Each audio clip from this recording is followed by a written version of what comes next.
Hi, I'm Mark from L&M Small Engine. We did a video on this trimmer, the steel trimmer last week. It's a FS90R. Anyways, the customer bought a new carburetor online. I don't know if they bought it from eBay or Amazon, but I put it on and you kept on pushing the primer bulb and it wasn't filling the primer bulb up full of gas.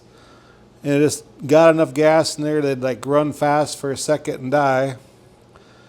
Anyways, I was going to buy a Zama carburetor for this still. It was like $54, but he told me he really didn't have the money for that, and I understood. So I went to eBay and I bought this carburetor. It was like $13. I didn't get the, you can buy carburetors with like a new fuel filter and fuel line and some extra primer bulbs and a spark plug and for a couple dollars more. There's a place where when I do buy these aftermarket carburetors, it's a place I go to. So I got that, so we're going to put the new carburetor on and see what happens. So hope you enjoy the video.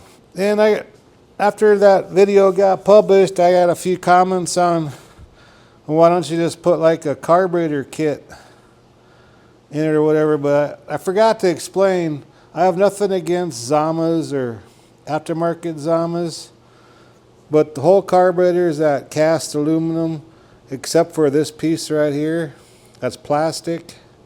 And for whatever reason on the new ones, I don't know if they over tighten these screws or what, but if you unscrew it, there'd be a crack. A lot of them have, I don't even save these carburetors anymore. I used to use them for parts, but when you push the primer bulb, they don't fill it up. That crack's gotten all the way to the other side of the diaphragm and it loses its prime. Like here's an old carburetor that came off a steel something. It has that plastic piece on it. I'll take these screws out and I'll show you what I'm talking about. Sometimes you can't see them with your eye. You have to use like a magnifying glass. But this one here, the primer don't work in it either. And I used to save these things for parts, but I don't even do that no more. You know, a long time ago, you could actually buy these plastic pieces, but I don't even think you could even buy them anymore. And the way these aftermarket carburetors are so cheap, you know, that plastic piece would probably cost more from Zama than buying a whole carburetor. I have nothing against Zama or these aftermarket carburetors. You don't really see it with the eye, but when these are running full speed, you know, if you just put your hand on the carburetor, they're like vibrating like 1,000 times a minute. And here's that plastic piece. This side don't look that bad. Yeah, the one that I picked don't have it. Well, there's like a little crack right there. That's why when on these Zamas with that plastic piece on, I don't even waste, if they don't pump gas, I don't even waste my time even putting a carburetor kit in them, because it's this piece right here. It's 4 metal screws bolting this plastic piece onto a aluminum carburetor. What's going to break first? The plastic is. So that's why I don't put kits in them on these particular ones. So here's a new carburetor I got in the mail today. Exactly, it's from 2 different companies, but they probably come from the same factory. Before I get it all hooked up, they're bolted on them, hook all the fuel lines up and everything. And when you put these on, this little brass fitting goes into a rubber hose in the back. That's what gives it the vacuum for the diaphragm to work. So you got to make sure that brass piece goes in that rubber hose. Some going easy and some don't. You just got to make sure. There. So if you don't pop it in there, it's not going to work anyway. So here's our fuel pickup line.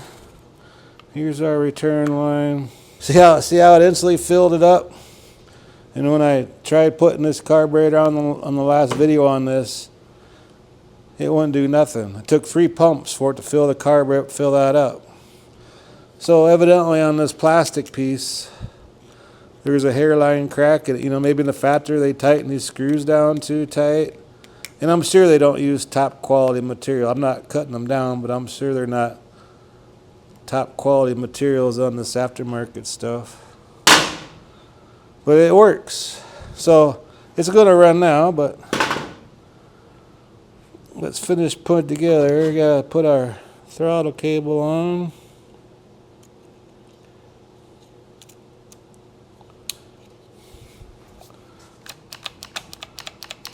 Make sure that works.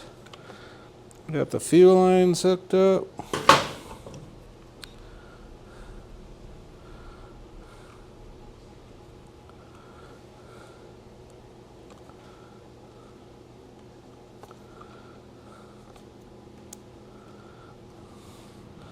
Put our gasket on for the air filter base.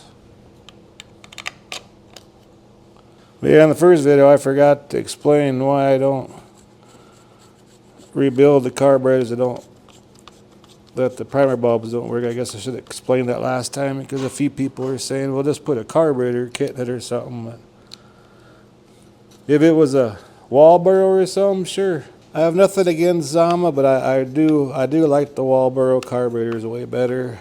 It seems like you can really fine tune them a lot better. They're more simpler to work on. And every time, like 99% of the kits put in, they work. Every now and then you'll get one that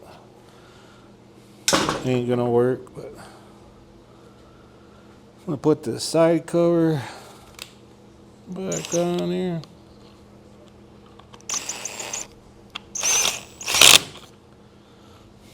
And that takes two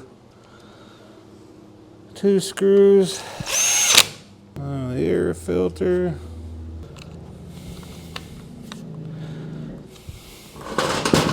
Alrighty.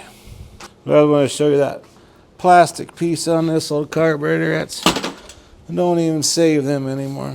So I'm not even turn the video camera off or nothing. I'm just going to reposition it so you can see what I'm doing here. And with that primer bulb working properly and everything, this thing's probably going to start 2 or 3 pulls. I'm not going to bet no money on it, but I think it will. Does he happen to get a faulty carburetor from the factory? Alright, put the choke on, put it on start. We already primed it. I don't want to over prime it, then I'll probably flood it.